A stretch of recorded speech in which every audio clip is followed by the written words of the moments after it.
Spring and sinusitis, how they affected with fibromyalgia. After months of cold weather that winter brings, many individuals welcome spring with open arms. It also involves for some of us stuffy nose, watery itchy eyes, sinus pressure, and headaches. It can also mean the breakdown of our defenses and we get tired of fibromyalgia for those of us. We don't know why, but it seems people with fibromyalgia have more problems with chronic sinusitis than others do. With a cold or a virus, it's like never going away. One study found that nose and sinus inflammation could be as crucial in patients with unexplained chronic fatigue or body pain symptoms of fibromyalgia as the gastrointestinal problems we experience. In other words, because our body is already on the highway of inflammation, it might explain why we get more tired with chronic sinusitis than others do. Knowing that there is an explanation and knowing how our sinuses are doing their work is useful because we are not afraid of what we know. How to fight with trifecta. We have 4 sinuses around our face and head, each connected to our nasal passages by small canals.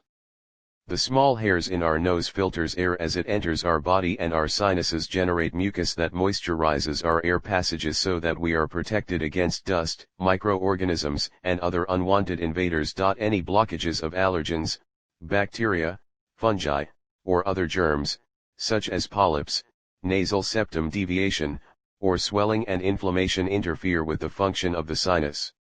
Our archenemies do the same as spring comes: allergens, flying dust, and winds that dry up our air passages.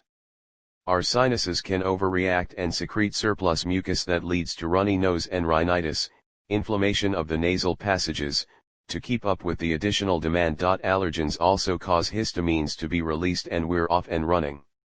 Our air passages shrink like dried prunes and our sinuses feel like overfilled internal tubes that trigger sinus stress and headaches that often go hand in hand with fibromyalgia.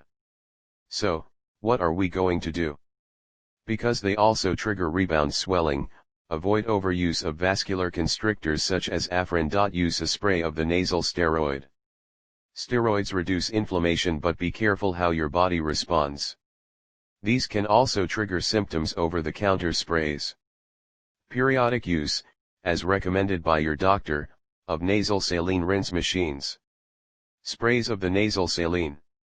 They are mobile, and the nasal passages are hydrated. Antihistamines. If you know the reactions of allergens, be aware that antihistamines cause dryness, so hydrate plenty of water.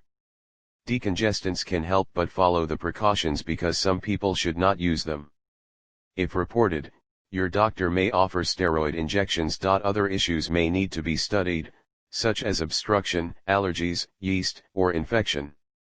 Allergy testing. Endoscopy of the nasal.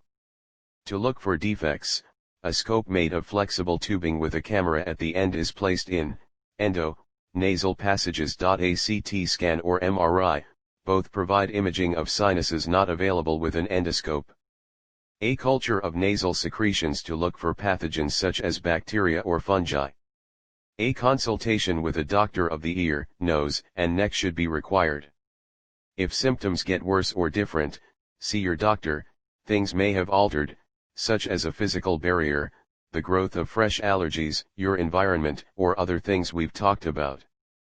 Managing chronic sinusitis and any other known fibromyalgia overlapping circumstances not only enables us to feel better, but also provides us a feeling of empowerment because we can do something to assist ourselves.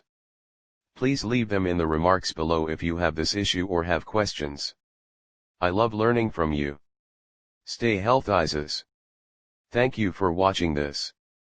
Please do not forget to subscribe, share and like our channel. Click the bell icon for latest update.